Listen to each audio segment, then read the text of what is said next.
alegria estar convosco mais uma vez, poder receber o privilégio de nessa noite lhes ministrar a palavra do Senhor nessa conferência do Espírito Santo. E a minha oração mais profunda é exatamente esta: que o doce amigo Espírito Santo venha ministrar ao nosso coração. Nós podemos pregar, nós só pregamos. Agora, quem fala ao coração do homem é o Espírito Santo. Quero agradecer ao querido amigo, o apóstolo Cristiano Neto, alegria revê-lo, a apóstola Vivian, Deus abençoe vocês, muito obrigado pelo carinho, a recíproca é verdadeira para com a admiração, a honra para com o ministério que Deus lhes emprestou. Meu desejo é que vocês sejam cada vez mais produtivos, abençoados, fecundos em nome de Jesus. Muito obrigado pelo carinho. Eu me faço acompanhar pela minha esposa Débora, ela foi rapidinho ali no banheiro, já retorna. Os que trouxeram a Bíblia, eu quero ler convosco Atos dos Apóstolos. Sei que já foi cantado parte desse texto, sei que vocês conhecem, mas não faz mal algum, de forma alguma, lermos esse texto, Atos capítulo 2. Enquanto você procura, dizer aos irmãos que eu trouxe ali à vossa disposição, com muita alegria, este livro que Deus me permitiu escrever. O tema dele é treinamento e caráter. Fala sobre 3 homens forjados pelo fogo do Altíssimo. A estruturação profética deste livro vai tentar responder 3 perguntas bem aflitivas que nós fazemos a nós mesmos e principalmente a Deus. Então esse livro vai tentar responder a primeira pergunta: por que a minha vida ainda não deu certo? Abraão vai respondê-la através da sua história, da sua biografia, dos seus princípios de vida. Segunda pergunta que a gente faz: por que ainda não cheguei no lugar da promessa? Josué nos responde essa pergunta. Terceiro, porque ainda não venci um medo que sempre me venceu. O apóstolo Pedro responde essa pergunta. É um livro muito abençoador, tenho colhido muitos testemunhos do que Deus tem feito através dele, e eu quero incentivar, estimular você a adquirir, ou se desejar, de forma abençoadora, querer dar de presente para alguém, está ali à sua disposição no final do culto, por apenas R$40, tá bom? A última parte deste livro é muito interessante. O bojo, o conteúdo dele, é dedicado a pessoas que vêm lutando contra burnout, depressão, ansiedade, síndrome do pânico, tá? O último capítulo, quando escrevíamos, eu pedi ao Espírito Santo que estava me emprestando essas palavras, que essa tônica fosse nutritiva, que ela fosse curadora, restauradora, e temos, para a glória de Deus, ouvido testemunhos. Então vai estar à sua disposição. Atos capítulo 2, verso 1, está escrito assim: e cumprindo-se o dia de Pentecostes, estavam todos reunidos no mesmo lugar, e de repente veio do céu um som como de um vento impetuoso e veemente, e encheu toda a casa onde estavam assentados. Foram vistas por eles línguas repartidas como que de fogo, as quais pousaram sobre cada um deles, e todos foram cheios do Espírito Santo, e começaram a falar em outras línguas, conforme o Espírito Santo lhes concedia que falassem. Em Jerusalém estavam habitando judeus, homens religiosos, pessoas de todas as nações que estão debaixo do céu. Quando aquele som aconteceu, ajuntou-se uma grande multidão e estava perplexa, porque cada um os ouvia falar na sua própria língua. Todos perplexos se maravilhavam e perguntavam uns aos outros: porventura, não são galileus todos estes homens que estão falando? Então como é que os ouvimos, cada um na nossa própria língua nativa? Partos, medos, elamitas, os que habitam a Mesopotâmia, a Judeia, a Capadócia, Ponto, Ásia, Frígia, Panfilha, Egito, partes da Líbia, junto a Cirene, forasteiros romanos, tanto judeus como prosélitos, cretenses e árabes. Todos nós temos ouvido em nossas próprias línguas falar das grandezas de Deus. Todos estavam perplexos e também maravilhados, e diziam uns aos outros: que quer dizer isto? Amém? Eu reputo este ser um dos textos áureos sobre esse assunto inserido na pneumatologia, que é falarmos a respeito da terceira pessoa bendita, né? Deus na sua personificação através da terceira pessoa, que é o querido amigo Espírito Santo. Eu poderia, claro, lhes escolher outros textos, mas eu creio que tem coisas muito interessantes que o Espírito Santo quer ministrar ao nosso coração.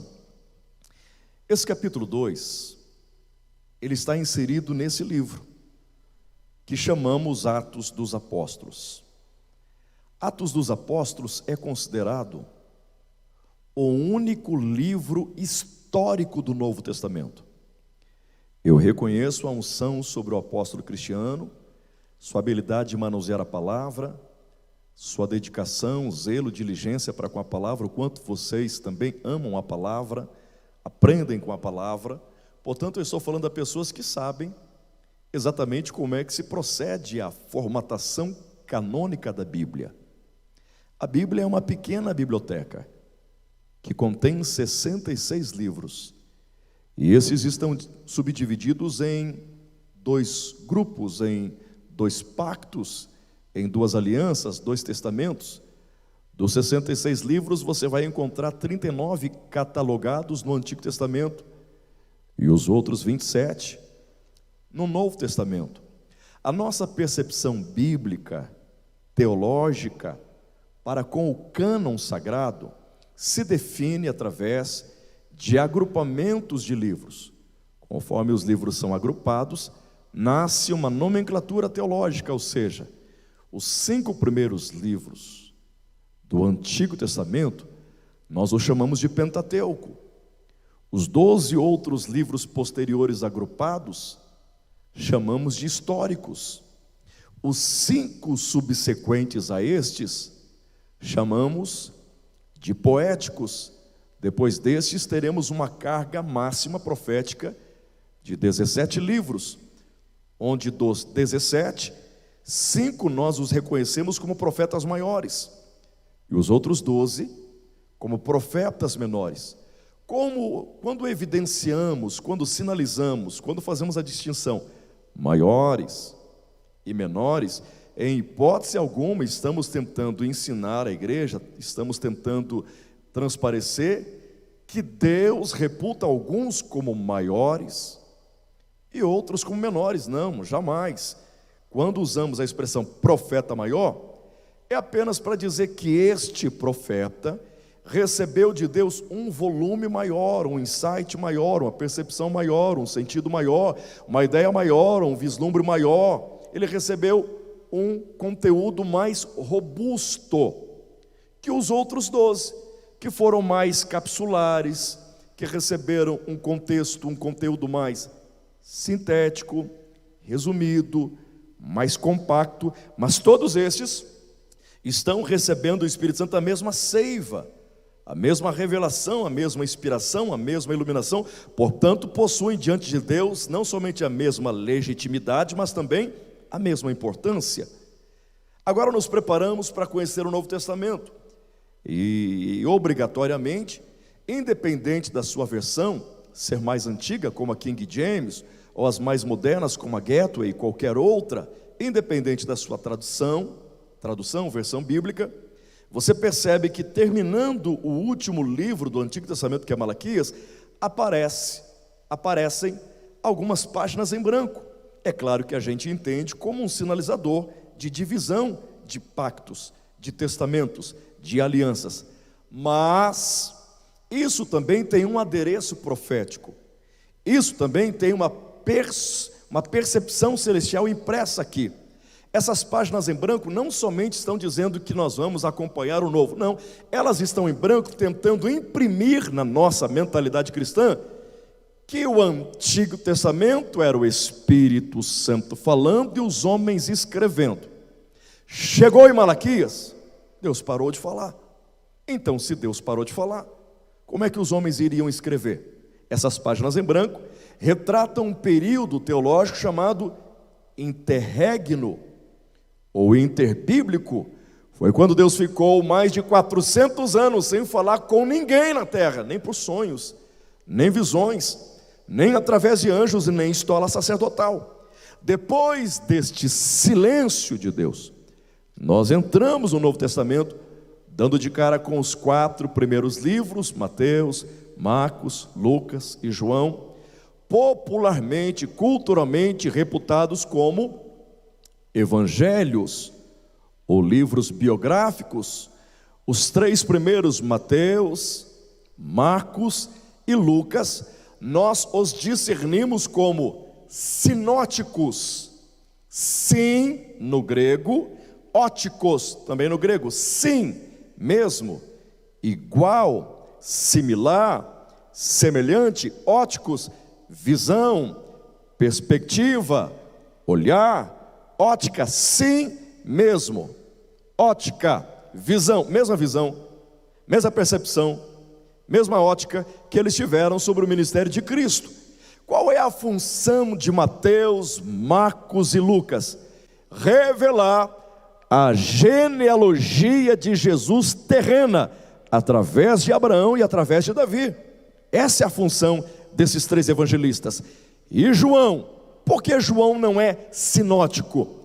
Porque a função de João não é revelar a genealogia terrena de Jesus, mas é ser um evangelho transcendente, revelando a identidade de Jesus. É por isso que o capítulo 1 de João, verso 1 diz que o verbo estava com Deus, e o verbo era Deus, e o verbo habitou entre nós, se fez carne, tabernaculou com os homens. João não se importa com Abraão e Davi, João se importa em mostrar Jesus como Deus. Quem entendeu, diga amém. Mateus vai escrever para os judeus, apresentando Jesus como rei. Marcos escreve para os romanos, apresentando Jesus como servo. Lucas escreve para os gregos, apresentando Jesus como filho do homem. E João apresenta exatamente para todos, Jesus sendo o verbo que se fez carne. Quem entendeu, diga amém. Aí depois desses 4 evangelistas, vamos dar de cara com Atos dos Apóstolos, que neste destaque, distinção de agrupamentos, não tem com quem se agrupe. Atos é considerado o 5º evangelho, segundo livro escrito por Lucas. É um tratado, é um livro tremendo. Dá a Lucas o know-how de ser o maior escritor do Novo Testamento, 2/3 dele escritos por Lucas. Atos dos Apóstolos é o único livro histórico do Novo Testamento, cuja função é historiar aquilo que aconteceu com a igreja de Cristo nos seus principais 33 anos. Esse é um livro tremendo, esse é um livro sensacional, espetacular. Ele está totalmente inserido no campo do sobrenatural. É impossível um crente cheio do Espírito Santo ler este livro e não ficar perplexo, e não ficar impressionado com o que vai encontrar aqui. Ele é tão tremendo que ele já prega com profundidade bíblica e grandeza de inspiração divina, já no título, já no nome, já no tema Atos dos Apóstolos. Só aqui já tem uma pregação. Por que lhes digo isso? Porque se esses 28 capítulos que formatam esse livro, se esses 28 capítulos aqui não estivessem, e se no lugar destes tão somente estivesse apenas impresso Atos dos Apóstolos, somente isso, debaixo da iluminação do Espírito Santo, seria suficiente para nos impactar aqui essa noite. Por que lhes digo isso? Porque se você ler esse livro a partir do capítulo 2, facilmente vai chegar à seguinte constatação: o tema do livro não tem nada a ver com o conteúdo. O conteúdo do livro não faz jus ao título Atos dos Apóstolos. Se você ler esse livro a partir do capítulo 2, Você de fato não vai encontrar aqui Atos dos Apóstolos, mover dos apóstolos, operações dos apóstolos, realizações dos apóstolos, decisões dos apóstolos, estratégias dos apóstolos. Não. Se você ler esse livro a partir do capítulo 2, facilmente vai encontrar Atos do Espírito Santo, mover do Espírito Santo, operações do Espírito Santo, poder do Espírito Santo, virtude do Espírito Santo, graça do Espírito Santo, estratégia do Espírito Santo, comando do Espírito Santo, governo do Espírito Santo, controle do Espírito Santo, realizações do Espírito Santo, virtude do Espírito Santo, autoridade do Espírito Santo, sinais do Espírito Santo, prodígios do Espírito Santo. Tudo quem faz neste livro para a glória de Deus é o Espírito Santo. Como assim, pastor Jean? Me acompanhe. Quem é que está enchendo a casa com vento impetuoso e veemente?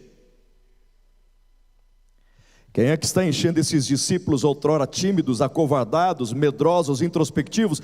Quem é que está eles enchendo agora de ousadia, de intrepidez, de ânimo, de arrojo, de coragem? O Espírito Santo. Esses discípulos em Atos 2, que estão no cenáculo e recebem o Espírito, estão sendo discernidos, detectados como galileus. E aqui não é uma sinalização apenas geográfica. Isso aqui não tem a ver apenas com que esses homens moravam em Tiberíades, Cafarnaum, Betsaida, Corazim. Não. Essa palavra aqui, porventura, não são estes galileus, é pejorativo. Multidões de pessoas do mundo, de nações diversas, olhando para aqueles galileus, perguntando, questionando, inquirindo mais ou menos o seguinte: como é que esses homens que nunca saíram da Galileia Baixa, no máximo chegam aqui na Judéia, em Jerusalém, como é que esses homens que nunca tiveram chance de fazer um curso de línguas, como é que esses homens que nunca foram frequentadores de uma escola de idiomas, como é que eles estão falando em nossos idiomas? Como é que eles estão falando em nossas línguas? O que é que está acontecendo aqui? O Espírito Santo veio sobre esses homens, foram vistas línguas repartidas como que de fogo. Esse fogo representava a unção, o poder, a autoridade do Espírito Santo, que ativou partes do cérebro desses homens, e eles foram tomados, controlados, dominados, envoltos numa habilidade de falar em vários idiomas diferentes. Eu tive uma experiência 5 anos atrás. Estava pregando em Campos de Goytacazes, no Rio de Janeiro, pastor Eli, da Assembleia de Deus Madureira, num congresso de missões. E eu, a Débora, o Lucas e a Brenda precisávamos muito de uma resposta de Deus, uma resposta de alívio, de refrigério, de qual decisão tomar. A gente precisava muito que Deus falasse conosco, e principalmente comigo. E eu fui para esse congresso nessa expectativa. Eu já conhecia a igreja, pensa numa igreja cheia de vasos, de pessoas de Deus, conectadas com Deus, pessoas que vazam Deus, os poros transmitem Deus, Deus, Deus, Deus, um rancho de profetas. Então eu tinha certeza que Deus falaria comigo neste lugar. Eu preguei a palavra, mais preguei para mim do que preguei a palavra. E ninguém veio na minha direção dizer assim diz o Senhor, pastor Jean, Deus me deu uma visão. Não, nada. E eu confesso aos irmãos que com muita relutância eu fui jantar com o pastor Eli e com um missionário. Eu estava sem fome, uma janta maravilhosa, um carinho, mas eu estava tão aturdido, tão triste, precisando tanto de uma palavra. Eu não via a hora de chegar no quarto do hotel, me jogar ali, ficar chorando, orando, para que Deus falasse comigo. No momento da janta, estava ali um missionário, que ele foi desertado pelos pais, porque em Marrocos ele aceitou a Cristo, e como a família todinha pertence ao parlamento, eram islâmicos, então ele teve que fugir. No Brasil, trabalha com a Liga de Fraternidade Evangélica para os Árabes, em Foz do Iguaçu, São Paulo e muitos outros lugares. Ele estava ali porque no domingo pela manhã ele daria o seu testemunho, e ele gravou partes do culto, e colocava num negócio ali, mandando para as pessoas. Não sei se era para a comunidade dele, para quem foi. Ó, estou aqui, ó, tá tendo culto, aquela coisa toda. Ele se apresentou, falou um pouco da história dele, eu estava tão distante. E ele perguntou para mim: pastor Jean, o irmão já foi ao Marrocos? Falei: não, nunca fui a Marrocos. O irmão sabe alguma coisa sobre o Marrocos? Falei: não sei nada sobre o Marrocos, nem a cor da bandeira eu sei, não conheço. Nunca, nada não. Pois é, eu gravei uma parte aqui da sua mensagem, preste atenção aqui. E ele exibiu um trecho da mensagem onde eu estava falando em línguas. E ele diz: pastor, aqui o senhor falou na minha língua, e da forma mais clássica que existe, como se o senhor fosse letrado, estudado na nossa língua. E o que eu falei aí? O senhor falou para o senhor mesmo. Eu falei: como assim? O senhor chegou a falar o seu nome na língua marroquina. Eu falei, gente, tenta dormir com um barulho desse, gente. Se belisca, se morde. A minha vontade era eu filmar ele para falar: não, eu tenho que colocar isso nas redes. Você tem que... Sabe o que o senhor disse para o senhor mesmo? Não, para não temer, ficar tranquilo, porque a resposta que o senhor procura já está dentro do seu coração. Você tem ideia disso, gente? Então o que está acontecendo aqui é que esses homens, na maioria iletrados, indoutos, incultos, semi e totalmente analfabetos, estão falando fluentemente em outras línguas. Isso aqui é chamado de glossolalia, também xenolalia. Glossolalia você fala e não entende. Xenolalia você fala numa língua que não entende, e quem te ouve entende no idioma dela. Foi o Espírito Santo que fez isso. Pedro levantou para pregar, ok, Pedro pregou. Agora quem convence o homem do pecado, juízo e justiça é o Espírito Santo. Pedro prega e quase 3.000 almas confessam Cristo como Senhor e Salvador. Em Atos 3, quem é que vai dar unção para Pedro dizer ao coxo: o que você nos pede, nós não temos, agora o que eu tenho te digo, levanta e anda em nome de Jesus. Espírito Santo. Em Atos 4:31, quem é que moveu o lugar onde eles estavam reunidos enquanto oravam, gente? Em Atos 5, quem é que matou Ananias e Safira por mentir a Deus? Em Atos 6, quem é que assume o controle da eclésia, ou da eclesia, e separa de um lado diáconos e os apóstolos? Quem é que faz isso? Em Atos 7, enquanto Estevão está sendo apedrejado, quem é que vai abrir o terceiro céu para ele e vai mostrar Jesus em pé ao lado direito de Deus? Em Atos 8, quem é que vai usar Filipe num grande avivamento em Samaria, e também no deserto vai levar Filipe a pregar o evangelho para o ministro da fazenda Etiópia, e ele vai aceitar a Cristo, ser batizado nas águas e vai levar Jesus para a Etiópia? Em Atos 9, quem é que vai entrar no quarto da casa de Judas, lá na rua direita, enquanto Ananias ora por Saulo? Quem é que vai transformar esse homem no maior apóstolo dos gentios? Em Atos 10, quem é que vai se apoderar das pessoas que estavam na casa de Cornélio ali em Jope, enquanto Pedro pregava? Em Atos 11, quem é que vai usar o profeta Ágabo para trazer revelação de fome à terra? Em Atos 12, quem é que vai usar a igreja para orar, enquanto a igreja ora e Pedro está preso, um anjo aparece e liberta Pedro da prisão? Quem é que faz tudo isso? Em Atos dos Apóstolos. Espírito Santo. Espírito Santo. Aqui em Atos 2, gente, escute bem, nós estamos diante da tríplice responsabilidade do Espírito Santo. Qual é a facultação dessa maior responsabilidade do Espírito Santo explícita em Atos 2? Primeira responsabilidade dele aqui é traduzir Deus para a igreja. O Espírito Santo está traduzindo Deus para esses homens. Os homens estão entendendo a voz de Deus. É por isso que em Atos 13, o Espírito falando da parte de Deus, os homens em Antioquia entenderam. Separai-me Paulo e Barnabé para a obra missionária. Entenderam Deus.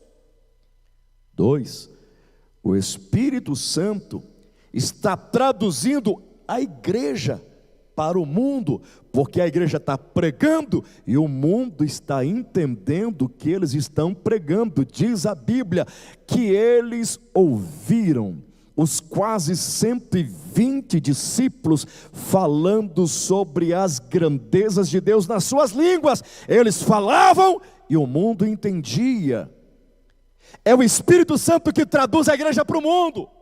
Se não é o Espírito Santo, o mundo não nos entende. Terceira responsabilidade: primeira, traduz Deus para a igreja.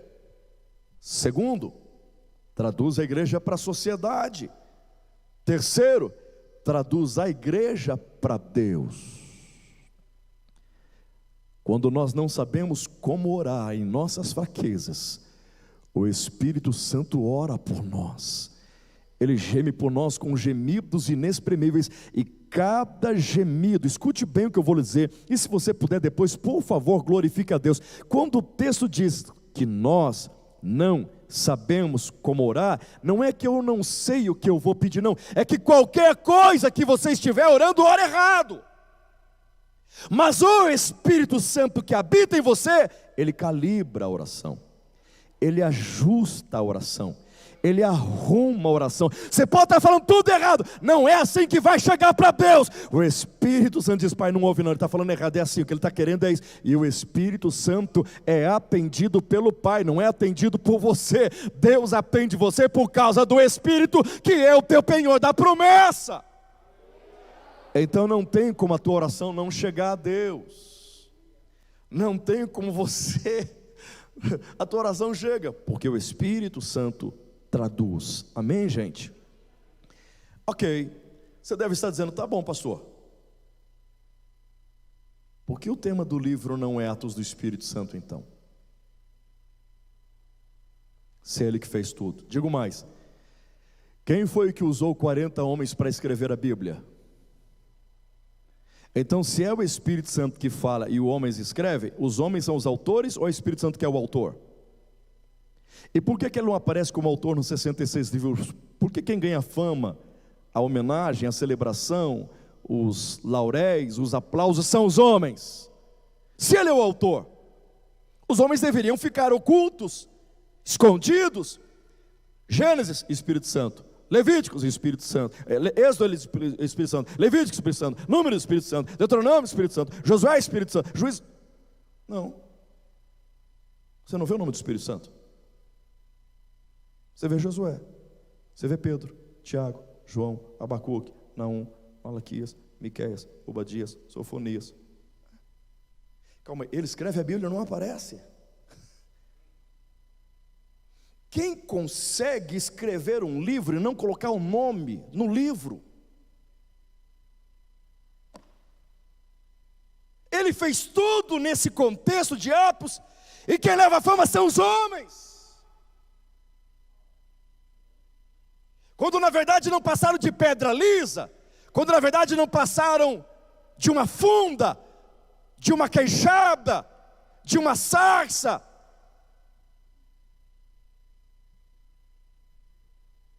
Ou você acha que foi a pedra lisa que derrubou Golias? Ou você acha que foi o cajado que abriu o mar? Ou você acha que foram esses homens que fizeram tudo o que fizeram? Jesus disse: sem mim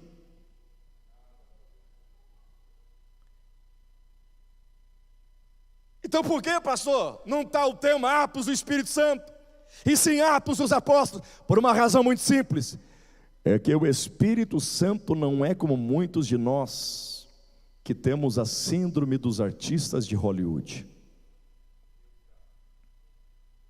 O Espírito Santo não é viciado em tapete vermelho. O Espírito Santo não é dependente de holofote. O Espírito Santo não precisa de um outdoor, de um cartaz, de um marqueteiro, de publicidade. Ele nos concede o seu fruto, sim, mas nunca precisou de uma melancia pendurada no pescoço para chamar a atenção de ninguém. Pastor, por que o Espírito Santo não deixou o livro com o seu nome? Por uma razão muito simples: ele quer ensinar para mim e para você nessa conferência sobre ele, que ele só veio à terra por uma única razão: não foi se mostrar, não foi se aparecer, não foi se ostentar, ele só veio à terra por uma razão: apontar Jesus como Senhor e Salvador da humanidade. Porque o Espírito Santo, a maior força do universo, que é a substância, que é a essência de Cristo em nós, o que é que ele veio fazer? Diz aqui Cristo: salva, liberta, cura, restaura, renova o homem, o transforma, o regenera, o justifica, o lava, o limpa. É Ele. Então calma aí, pastor, deixa eu ver se eu estou entendendo a primeira lição na conferência do Espírito Santo. Eu estou aprendendo com o Espírito Santo, cujo Espírito Santo inaugurou a igreja quando desceu, que ele está ensinando a igreja, cuja igreja está sendo inaugurada por ele, que a igreja tem que aprender com ele a fazer o que ele faz. Se ele veio para falar de Jesus, a função da igreja é falar de Jesus. Não, pastor Jean, qual é a maior missão da igreja? Qual é a pauta? Qual é o assunto? Qual é a prioridade? Qual é o foco? Qual é o enfoque? Qual é a missão? Qual é o propósito? Qual é o projeto? Apenas isso: falar de Jesus. Como é que eu reconheço uma pessoa cheia do Espírito Santo? Faz o Espírito Santo, traspassa. Os outros sentem, ficam impactados pelo que ela profetiza? Não. Pelos mistérios que ela fala? Não. Pelo conhecimento teológico que ela tem? Não. Pela retórica? Não. Pelos dons que ela manifesta? Não. Pelos talentos? Não. Como é que eu reconheço uma pessoa cheia do Espírito Santo? Ela fala de Jesus.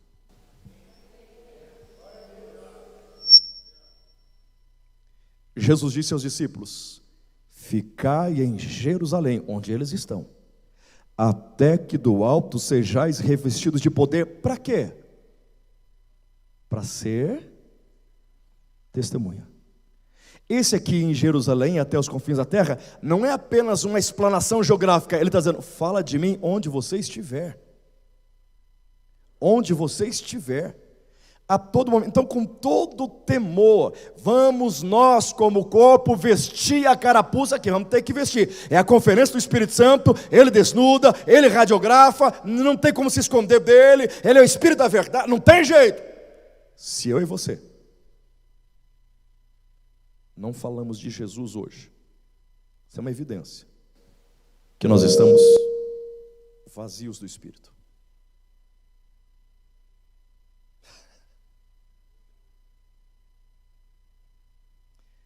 Gente, pessoas pregaram, curaram, profetizaram, expulsaram demônios, realizaram maravilhas, e diante do portão celestial, Jesus diz: não conheço vocês. Fizeram tudo isso porque o Espírito Santo usou até uma jumenta para pregar. Agora, Jesus diz: não lhes conheço, ou seja, não tinham intimidade com Jesus. Não falavam de Jesus, não compartilhavam Jesus, não viviam Jesus, não eram cartas vivas, não. Pastor, qual é o maior sinal de que uma igreja está experimentando um verdadeiro avivamento? É a característica de Pensacola no Canadá? Não. Então na Rua Azul dos Estados Unidos? Não. Então em Moçambique, Cabo Verde, Guiné-Bissau, então em Angola? É o que está acontecendo na África? Não. A maior característica é a explosão de igrejas crescendo na Coreia do Sul? Não. É os vários templos evangélicos no Brasil? Não. Qual é o maior sinal de um avivamento? Quando uma pessoa, nesse lugar, forma um coletivo, como aqui em Atos 2, e saem, eclésia, para falar de Jesus. O que fez essa igreja ser igreja? Todos os dias ele me mostre cada página de Atos dos Apóstolos e até o último capítulo, quando Paulo chega em Malta e é picado por uma serpente e não morre, e ele fala de Jesus para toda uma ilha, e toda uma ilha é convertida a Cristo. Em todos os capítulos tem alguém falando de Jesus. Por isso essa igreja foi o que foi. Escute bem o que eu vou lhes dizer. Estamos na conferência do Espírito Santo, gente. Estou falando sobre o Espírito Santo. Ele veio para ensinar a igreja a falar de Jesus, a nos capacitar a falar de Jesus. Não foi te trazer teologia. Não. Falar de Jesus. Qual é o maior benefício que a igreja evangélica no Brasil pode trazer a essa nação? Falar de Jesus. E o maior malefício? Deixar de falar. Todas as vezes que nós nos aproximamos do mês de outubro, qual é a pauta que aparece nas redes sociais? Reforma. E qual é o questionamento das pessoas? Precisamos ou não precisamos de uma reforma? Essa é a pergunta, sim ou não? Quando nós fazemos uma radiografia do postulado e comportamento da igreja evangélica no Brasil, todos nós, diante de coisas que a gente vê, a gente pergunta, daí, precisamos de uma reforma ou não precisamos? Queridos, eu vou responder para vocês de maneira nua e crua. Eu creio que se a igreja é igreja, ela não precisa nem de costura, nem remendo, nem reforma. Se ela é igreja, e quando é que a igreja é igreja? Quando fala de Jesus. Qual foi o sucesso na vida de Paulo? Falou de Jesus. E de Pedro? Falou de Jesus. E de João? Falou de Jesus. E Timóteo? Falou de Jesus. Tira Jesus da vida desses homens, eles desaparecem. Por que João Batista é considerado, dentre os nascidos de mulheres, o maior de todos os homens? Porque só fez uma coisa: eis aí o Cordeiro.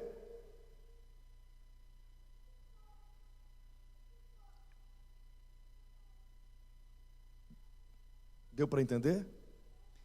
Alguém já disse que todo óbvio que é sabido, mas não é vivido, precisa ser estupidamente repetido. Então eu estou numa conferência do Espírito Santo, falando aquilo que todos nós sabemos, mas talvez não praticamos. Eu sou uma pessoa cheia do Espírito Santo quando eu falo de Jesus. Se eu não falo de Jesus, eu não sou cheio do Espírito Santo.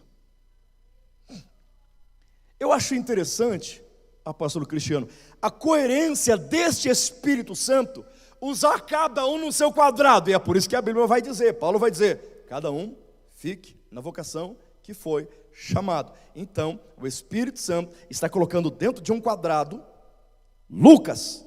O Espírito Santo coerentemente vai usar Lucas para falar do nascimento da igreja. Cadê a coerência? Se ele fala do nascimento da igreja, a coerência é que ele é médico. Assim como o Espírito Santo foi coerente em não permitir que nem Marcos, nem Lucas e nem João escrevesse um milagre de uma moeda dentro da barriga de um peixe que serviu para Pedro pagar o imposto. Por que o Espírito Santo usou Mateus para falar desse milagre? Apenas Mateus? Porque era coletor de imposto. E por que o Espírito Santo vai usar Marcos para nos trazer o evangelho mais redondinho, mais ajustadinho e de forma cronológica sobre o ministério de Jesus? Porque ele era um secretário. E por que vai usar João para escrever algo no transcendente? Porque João é quem colocava a cabeça sobre o peito de Jesus. Não entendi. O que tem a ver João colocar a cabeça sobre o peito de Jesus com o transcendente? Onde nós guardamos segredos? Aqui ou aqui? Segredos no coração. Segredos contamos ao público ou no secreto? Secreto. Então imagine João colocando o ouvido sobre o coração de Jesus. Ele está querendo descobrir quais são os segredos do coração do Pai. Para quem Jesus revelou o Apocalipse? Estão entendendo, gente? Então, coerentemente, o Espírito Santo vai usar Lucas numa unção pediátrica. Eu não sei se essa era a especialização dele, mas ele vai descortinar um centro de obstetrícia para nós aqui. Porque é em Atos 2 que a gente vê a igreja nascendo. E ele vai imprimir detalhes implícitos, não implícitos no texto, que em conexão com o Espírito você fala, tem um detalhe médico aqui, tem um detalhe pediátrico aqui. E cadê o primeiro detalhe pediátrico? O doutor Lucas está revelando o DNA da igreja. O que é que tem no DNA? Nossas informações genéticas, nossas características. E como é que eu consigo discernir um DNA? Através do fio de cabelo, através das células, através do sangue, impressão digital e também através da saliva. Se você pegar uma bexiguinha e encher, e ela explodir, pum, você não encontra mais ar na bexiga. Mas na parede da bexiga você encontra a saliva. Você não cuspiu. Você só...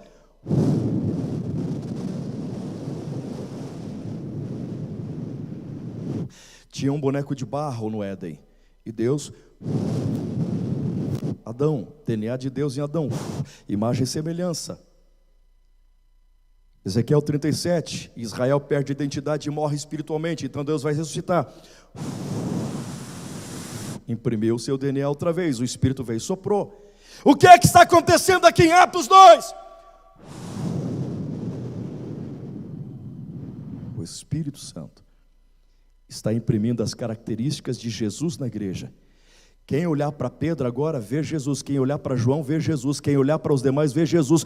Tudo que o Espírito Santo quer, além de que a gente na terra fale de Jesus, é que mais do que falar de Jesus, quando não estivermos falando de Jesus, quem olhar para nós vai falar, é Jesus, estou vendo Jesus ali.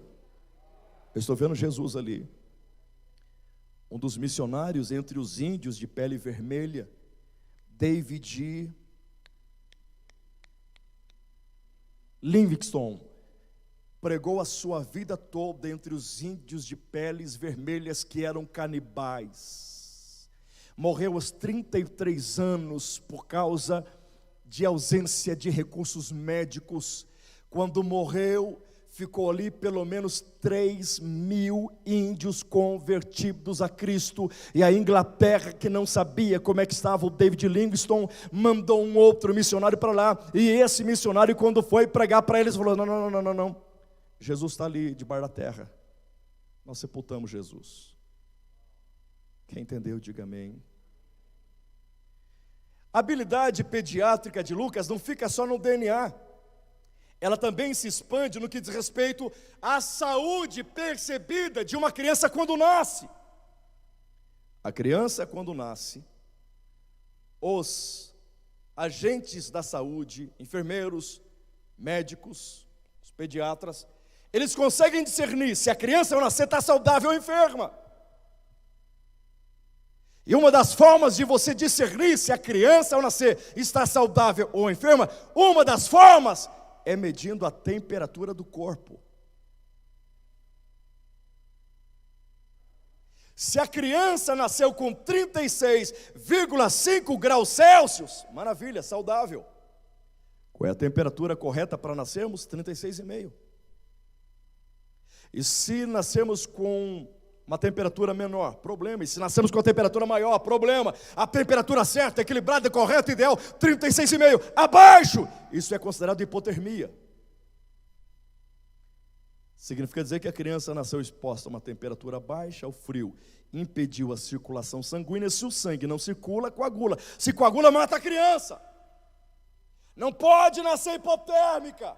E se nascer com a temperatura alta, hipertermia, febre, mata a criança também. Pastor, eu só não entendi a aplicação. Vamos lá. Lucas está mostrando que esse bebê chamado igreja ao nascer, nasceu com a temperatura certa. A igreja não nasceu hipotérmica e não nasceu hipertérmica. A igreja nasceu com a temperatura do calor do Espírito Santo. Olha o que eu acabei de lhes dizer, pela ótica da medicina, a temperatura do corpo. Cristo é o cabeça, a igreja é o corpo. A temperatura do corpo ou revela saúde, ou revela enfermidade. Não é o teu terno, não são os teus anos de fé, não são os centímetros dos teus cabelos, não. É a minha, é a sua temperatura neste momento que revela se somos saudáveis ou se estamos enfermos. Não à toa, mudou a tecnologia, a modernidade, mas vamos utilizar ainda o tradicional, o antigo. Não é antigo, é porque mas é um tradicional. Por que você acha que a gente, para medir a temperatura, coloca o termômetro debaixo do braço? Estão entendendo? Quando a gente quer medir a temperatura, colocamos o termômetro debaixo do braço. Esse termômetro aqui, é ele que revela como é que você está. É ele que revela se eu estou avivado ou não. É ele que revela se a minha vida é uma letargia, se a minha vida cristã está inserida em indiferença, insensibilidade, ou se a minha vida ela é encharcada da unção, do poder, da graça, da autoridade do Espírito Santo em mim. Isso daqui, não tem como fugir disso daqui. Eu não estudo a Bíblia, é a Bíblia que me estuda. Eu não analiso a palavra, é a palavra que me analisa. É a palavra que revela quem eu sou, não eu que revelo a palavra. Aqui já está tudo revelado. E tudo que está revelado aqui serve para revelar quem eu sou através da palavra. Gente, se nesses 2 anos de pandemia, teve igrejas, teve restaurantes, bancos, repartições públicas, que nós não pudemos entrar, se a nossa temperatura não estivesse em harmonia com a exigência sanitária municipal, estadual, federal, o que dizer de tentar adentrar aos portões celestiais com a temperatura espiritual errada?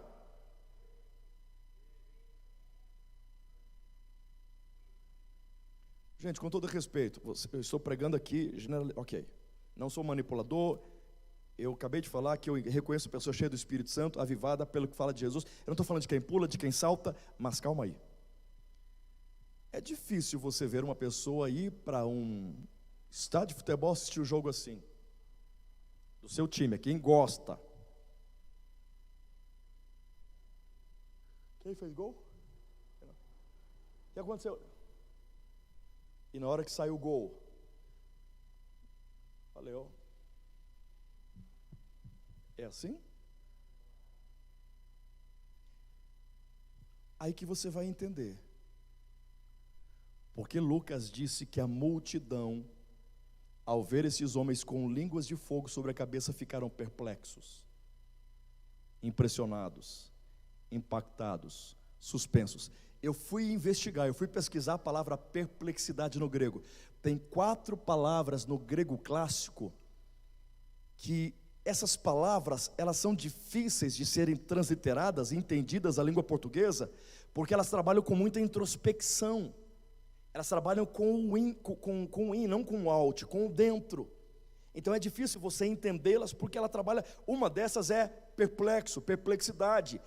Perplexidade tem a ver com abalo sísmico interno, tem a ver com mexer do centro, tem a ver com terremoto. Perplexidade tem a ver com balanço, com saculejo, chacoalhão. Perplexidade tem a ver com impacto, tem a ver com espanto, tem a ver com fascínio, tem a ver com sedução. Então imagine, Lucas está dizendo que um bebê está nascendo, a igreja está nascendo, uma criança está nascendo. A multidão ficou perplexa. Como é que eu entendo essa multidão saculejada, chacoalhada, sacudida, fascinada, seduzida, impactada? Como é que eu entendo? Fácil. Quando você chega diante de um recém-nascido, de uma criança, veja se, já estou terminando, veja se você fala com essa criança como você fala com um adulto. Chega para uma criança e diz: a paz do Senhor, graça e paz, boa noite, bom dia, boa tarde, boa noite, viu o jornal? É assim que você fala com uma criança? Por mais que você não tenha tato, por mais que você não tenha jeito, por mais que você não seja articulável, flexível, por mais que você não seja maleável, por mais que você não seja uma pessoa de caricatura, extrovertido, não tem jeito, por mais ogro que alguém seja, você chegou diante da criança e ele: oi, lindinho. Pessoas mais dadas, pessoas mais já chegam: ai meu Deus, que coisinha mais linda, Jesus. Isso é uma perplexidade. As multidões estão vendo esse bebê nascendo, e eles ficaram assim, com quem dissesse: que coisa mais linda. É a cara do pai, tem o cheiro do pai, ama igual pai, perdoa igual pai, pensa igual ao Pai.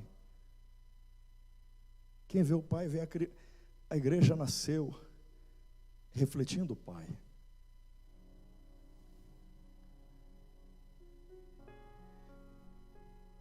Você pode achar que extravasar, que render, que se prostrar, que pular, que saltar, é criancice. Deixa eu abrir parênteses aqui.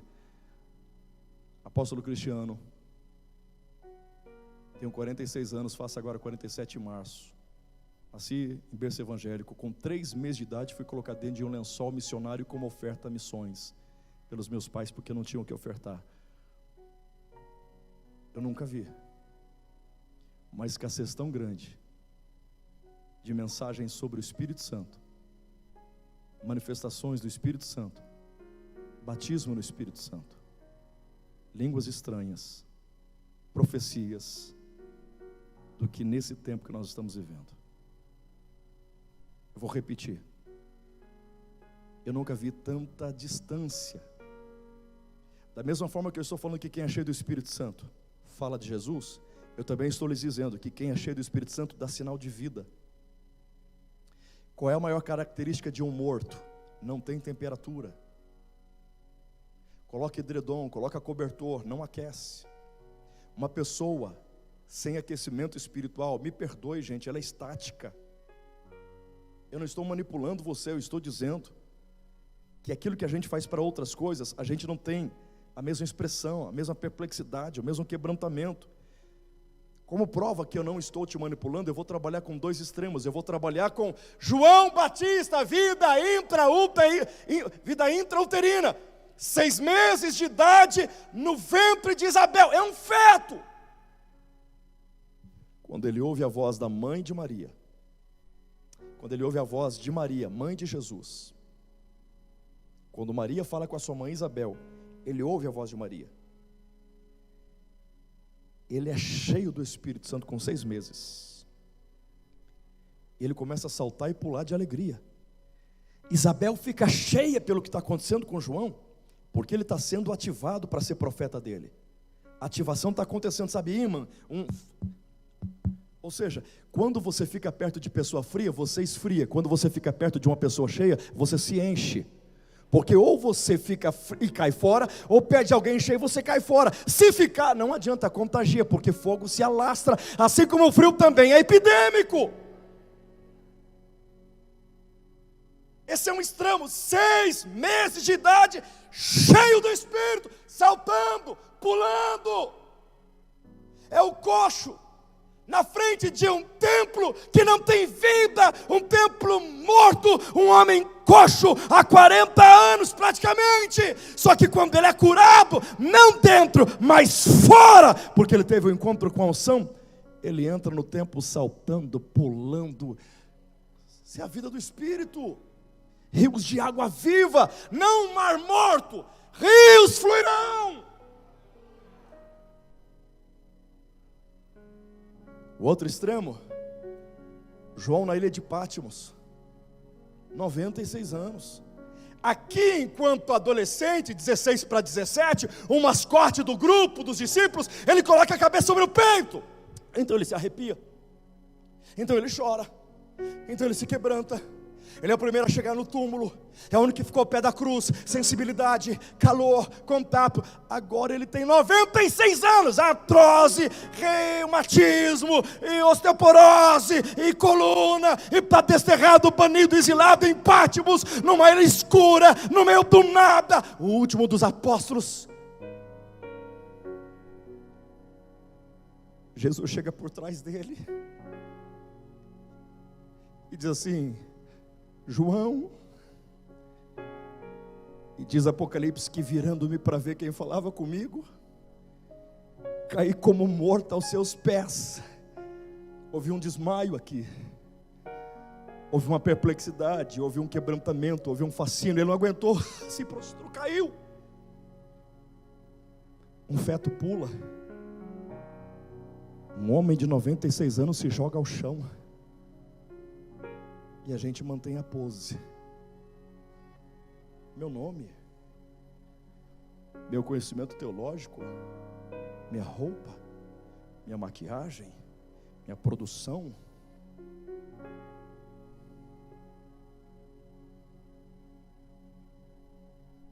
Eu termino. O Brasil precisa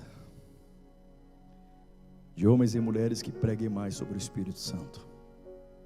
Não existe igreja sem o Espírito Santo. A igreja só é igreja por causa do Espírito Santo. A igreja vence o diabo por causa do Espírito Santo. Ela destrói as obras do mal por causa do Espírito Santo. É o Espírito Santo que vai arrebatar a igreja. É o Espírito Santo que vai levá-la ao encontro de Cristo sobre as nuvens dos ares. Eu termino aqui. Esteja em pé, por favor, eu termino. Pedro se levanta para pregar no Pentecostes.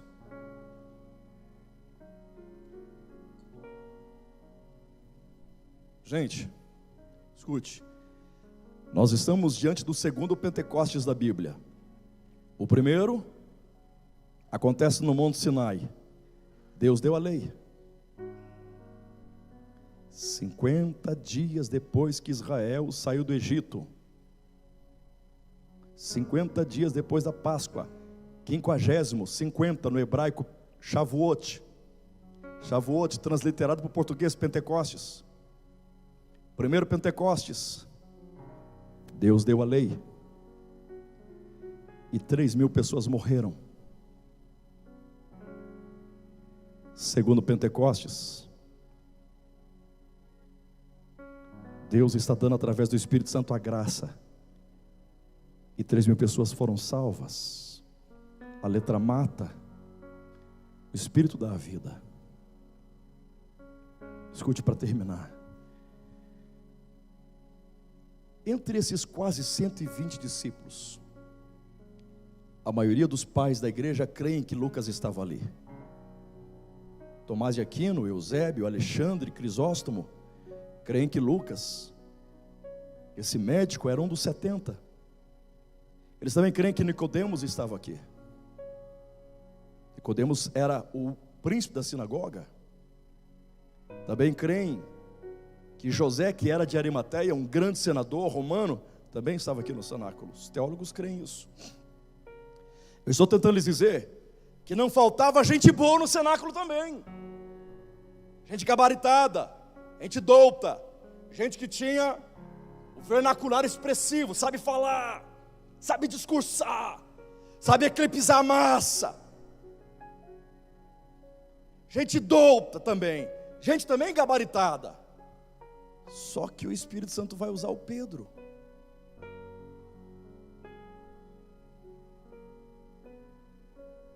Intempestivo até então, áspero, rude, inconsequente, instável, oscilante, com um conteúdo teológico pequenininho. Essa é a verdade. Deus usa cada um de nós como somos e o que temos. Se você colocar Pedro perto de Lucas, Pedro perto de Paulo, a distância teológica é grande. Mas Deus usa cada um do jeito que é. Mas é Ele que usa, não é a teologia de Paulo e nem a simplicidade de Pedro. É o Espírito Santo que usa, acabei de ensinar. Mas o fato que esse Pedro, considerado por muitos caipira, pregou no máximo 15 minutos. Eu estou falando de um camarada limitado. Estou falando de um camarada que tem deficiência, vamos dizer assim. Mas quando ele abre a boca, 3.000 pessoas. Você imagina você pregando e 3.000 pessoas dizendo: eu quero Jesus, eu quero Jesus, eu quero Jesus, eu quero Jesus, quero ser batizado, quero ser. Pense isso. E não fica só nisso. Ele diz para o coxo: levanta, e o coxo levanta. Mas também não fica só nisso. Ele está andando pelas ruas. Está andando. Está andando. Está andando. Ele não está ungindo. Ele não está tocando enfermos. Ele não está intercedendo. Ele não está profetizando. Não, ele está andando. Só que a sombra sobre ele vai tocando os enfermos. Conforme ele passa, o mudo fala, o surdo ouve, o paralítico anda. E ele não está fazendo nada. Gente, ou nós cremos nisso, ou não tem razão de participar de uma conferência sobre o Espírito Santo. Ele habita em nós, habita em nós para nos abençoar, mas está sobre nós para curar os outros. Habita e está sobre, dentro e sobre, dentro para mim, sobre para os outros. Essa é a unção que está à tua disposição essa noite. Esse é o poder que está à tua disposição. Não importa se você entende, se não entende, tem pouco tempo de fé, muitos anos de fé, se já leu a Bíblia 50 vezes ou nunca, não importa. O que importa é que, se houver a disposição que houve em Pedro, se prepare para aquilo que o Espírito Santo vai fazer na sua vida a partir de hoje. Paulo disse a Timóteo: traz a capa, traz o pergaminho. Capa, poder e autoridade. Pergaminho, sabedoria. Infelizmente no Brasil, a gente tem a igreja da capa e não encontra do pergaminho. Ou tem a igreja do pergaminho e não encontra a igreja da capa. Mas Paulo sabe que a sabedoria e a unção e poder precisam andar juntos. Nós estamos precisando de um avamento de Bíblia, mas de poder e de Bíblia. Não adianta ir para uma igreja que só pula, só grita, só berra, isso é capa. E não adianta ir para uma igreja que só fica dissecando anatomicamente, teologicamente a Bíblia, isso é pergaminho. Tem que ter capa e pergaminho. Tem que ter pergaminho e capa. É isso que Deus quer derramar sobre nós aqui essa noite. Um avivamento de Atos. Que Deus essa noite escreva para você Atos 29, Atos 30, 31, sei lá o que, mas que continue isso sobre você, sobre a sua casa, sobre a sua família. Pastor, como é que eu ativo isso sobre a minha vida? Apenas diga: eu quero. Espírito Santo, eu quero. O que é que acontece quando a gente vai abastecer o nosso carro no posto de gasolina? Frequentemente o frentista olha para você e pergunta: quer que eu encha? Quer que eu complete? Sabe quem está aqui essa noite? O frentista Espírito Santo. Ele não é funcionário da Shell, ele é funcionário do céu. E ele está com a mangueira de azeite olhando para você perguntando: quer que eu encha? Quer que eu complete? Se você quiser, você começa a ser cheio agora pelo poder do nome de Jesus.